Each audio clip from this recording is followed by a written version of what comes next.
Déjà 2 abandons, médical et volontaire, dans Koh Lanta, le feu sacré. Martin et Benjamin ont quitté l'aventure bien malgré eux. Mais de quoi souffraient-ils réellement? Pourquoi les diagnostics ne sont-ils pas toujours très clairs à l'antenne? Julien Magne, le producteur du programme de TF1, nous répond. Chaque saison, de nombreux aventuriers de Koh Lanta se blessent au cours du tournage.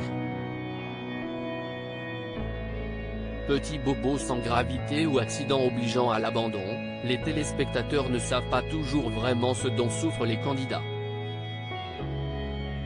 En 2003, dans Koh Lanta, Boca de Toro, tourné au Panama, et remporté par Delphine et Isabelle, 5 abandons médicaux sont répertoriés, un record. Il y avait eu une attaque de pluie de sable. Cela a été très compliqué pour les aventuriers. Moundir n'avait pas abandonné mais avait été très marqué par les piqûres, se souvient Julien Magne, producteur du programme. Les abandons médicaux arrivent régulièrement dans Koh Lanta, un constat attestant de la rudesse du jeu de survie de TF1. Le manque de nourriture et la fatigue de dormir à même le sol, parfois sous la pluie et en plein froid, favorisent la vulnérabilité des organismes. Sans compter les épreuves qui demandent force, concentration, endurance ou encore adresse. Koh Lanta est une aventure particulièrement exigeante et les abandons médicaux arrivent régulièrement. C'est lié aux aléas et à la malchance de certains aventuriers, décrypte le producteur. Cette année, Martin, le fromager suisse, nouvellement jaune, est tombé en portant une malle sur la plage lors de l'épreuve de confort dans le 6e épisode diffusé la semaine dernière. Inquiet pour sa cheville, très enflée, l'aventurier espérait poursuivre le jeu de survie.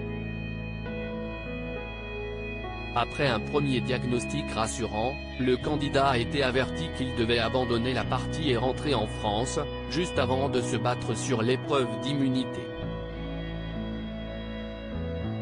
S'il nous a révélé avoir eu une entorse, rien n'a été explicitement dit à l'antenne.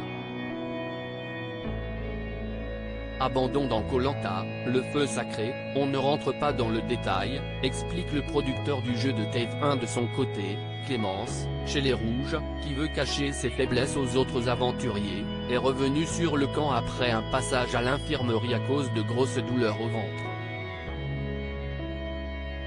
J'étais vraiment inquiète pour elle.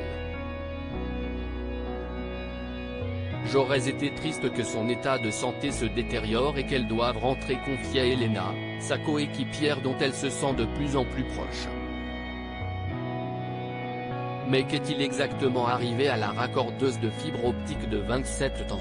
À cause du secret médical, les diagnostics ne sont jamais donnés à l'antenne. Dans le cas de Martin, on voit qu'il se blesse à la cheville mais on ne précise pas davantage la nature du diagnostic. Même chose avec Clémence qui a des douleurs au ventre.